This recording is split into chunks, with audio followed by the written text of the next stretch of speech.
Every snowstorm is different, and we approach each one accordingly.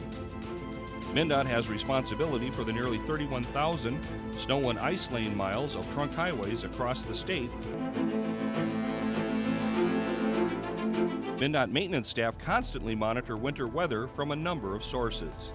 Detailed forecasts let MnDOT supervisors know when storms arrive so they can take proactive measures to address them by making sure the right amount of staff is called in and that all necessary equipment and support crews are available and ready to respond. Often, on the way to begin their regular routes, several plow drivers team up and plow some of the busier or multi-lane roads in the area. This team approach is called tandem plowing, and it's a very effective and efficient means of addressing snow and ice. When two or more trucks plow in tandem, they can often treat an entire segment of roadway in a single pass. Early on in the life of a snowstorm, there isn't much accumulation on the road.